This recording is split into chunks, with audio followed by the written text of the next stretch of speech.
Non-governmental organizations, or NGOs, operate in high-stakes environments. Managing emergency responses in places like Cox's Bazar requires delivering critical aid across massive, densely populated structures at a moment's notice. But securing the capital to fund that impact means interfacing with a very different environment. The European Commission in Brussels operates through a vast, highly regulated bureaucratic infrastructure. A 2026 analysis of this ecosystem reveals a strict paradox. The total European funding available to nonprofits has increased, yet the operational efficiency and morale of the teams applying for it are collapsing. Teams are buried under administrative paperwork, suffering from grant application fatigue. This systemic exhaustion threatens the bandwidth required to deliver frontline aid.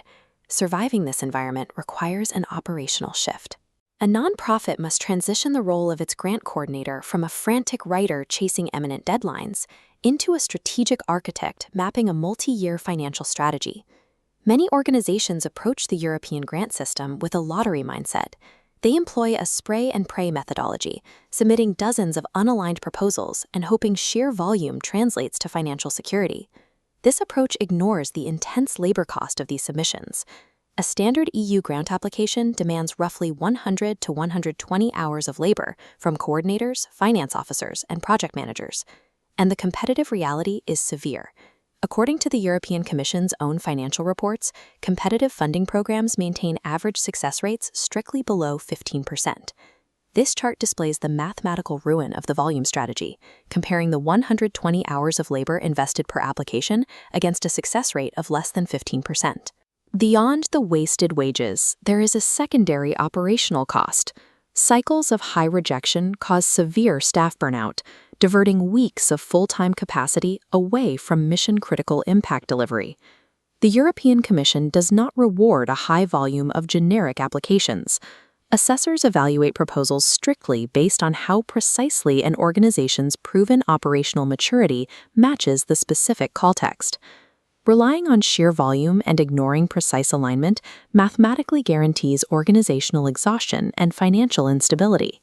Protecting internal capacity requires adopting a disciplined operational practice known as strategic refusal. This is the systematic process of saying no to specific funding opportunities. Pursuing a grant that forces an organization to drift from its core mandate carries a massive opportunity cost.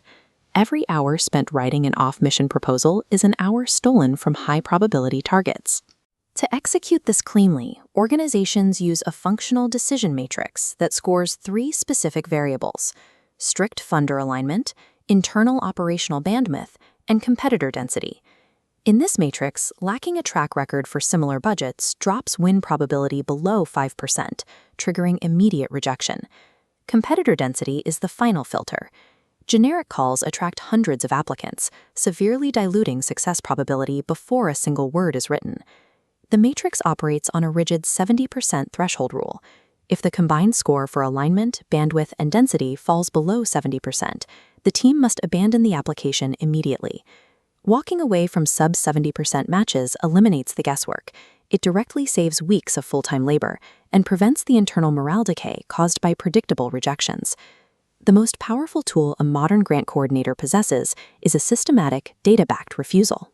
Once organizations stop chasing random deadlines, they can sequence their growth using the NGO funding ladder. This is a multi-year roadmap designed to safely build institutional credibility with the European Commission. Step 1 requires securing highly specific, localized thematic pilot grants. Programs like Erasmus Plus for education or the LIFE program for environmental initiatives serve as ideal entry points.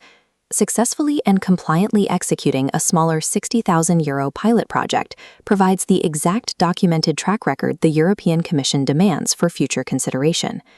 Step 2 focuses on infrastructural scaling by transitioning to funds like the European Social Fund Plus, or ESF Plus, and InvestEU. These Step 2 funds provide the specific capital required to hire core operational staff, expand physical infrastructure, and cross international borders. The Commission evaluates capability sequentially. Organizations that attempt to bypass these early stages and jump straight into massive multi-country grants face swift rejection. Long-term survival requires a logical progression, starting with localized, project-based outcomes before asking the Commission to fund systemic, cross-border social impact. As organizations scale, they hit a specific friction point known as the missing middle. They become too large for local pilots, but lack the matching capital required to join massive multinational consortiums. The barrier here is co-financing. EU grants rarely cover 100% of a project's cost. They typically mandate an independent contribution of 20 to 40% from the organization itself. This graphic displays the cash flow crisis. Winning a €1 million grant means an NGO must physically produce €200,000 independently. Strict compliance rules dictate they cannot legally use other EU funds to cover this gap. They must source it elsewhere. Escaping this missing middle requires a strategic financial mechanism known as blended finance. Blended finance strategically combines pure, non-repayable EU grants with institutional loans and private capital to achieve a fully funded project budget. Major institutions like the European Investment Bank, or EIB, provide specialized loan mechanisms explicitly designed to support the structure. The financial logic is highly structured. The initial non-repayable grant absorbs the high risk of the social project, making the remaining capital requirement highly attractive and safe for EIB loans or private impact investors. Integrating institutional loans forces nonprofits to develop long-term, revenue-generating social enterprise models, as they can no longer rely purely on unrestricted donations to cover debts. When the initial grant expires, the underlying business model remains. Blended finance models permanently transition an NGO from a grant-dependent project executor into a self-sustaining institution. Step 3 represents the pinnacle of the funding ladder, Horizon Europe.